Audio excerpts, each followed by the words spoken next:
The Book of the Damned, by Charles Hoyfort, Chapter 9f.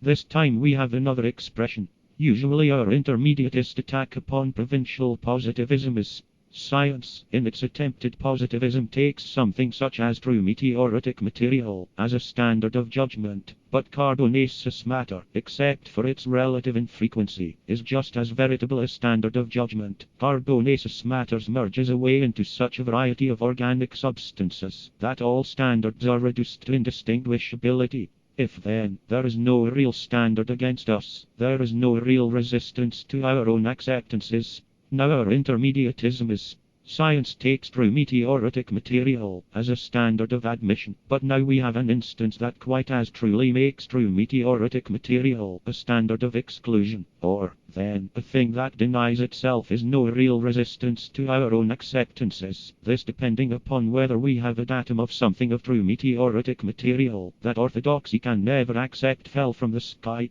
We're a little involved here. Our own acceptance is upon a carved, geometric thing that, if found in a very old deposit, antedates human life, except, perhaps, very primitive human life, as an indigenous product of this earth. But we're quite as much interested in the dilemma it made for the faithful. It is of true meteoritic material. In Law Astronomy, Volume 7, page 114, it is said that, though so geometric, its phenomena so characteristic of meteorites exclude the idea that it was the work of man. As to the deposit, tertiary coal, composition, iron carbon, and a small quantity of nickel, it has a pitted surface that is supposed by the faithful to be characteristic of meteorites. For a full account of this subject, see Comptes Rendus, Volume 103, page 702. The scientists who examined it could reach no agreement. They bifurcated. Then a compromise was suggested, but the compromise is a product of disregard. That it was of true meteoritic material, and had not been shaped by man. That it was not of true meteoritic material, but telluric iron that had been shaped by man.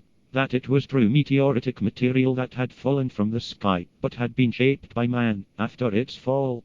The data, one or more of which must be disregarded by each of these three explanations, are true meteoritic material and surface markings of meteorites, geometric form, presence in an ancient deposit, material as hard as steel, absence upon this earth in tertiary times of men who could work in material as hard as steel. It is said that, though of true meteoritic material, this object is virtually a steel object. St. Augustine, with his orthodoxy, was never in, well, very much worse difficulties than are the faithful here. By due disregard of a datum or so, our own acceptance that it was a steel object that had fallen from the sky to this earth in tertiary times is not forced upon one. We offer ours as the only synthetic expression. For instance, in Science Gossip, 1887, page 58, it is described as a meteorite. In this account there is nothing alarming to the pious, because, though everything else is told, its geometric form is not mentioned. It's a cube. There is a deep incision all around it. Of its faces, two that are opposite are rounded,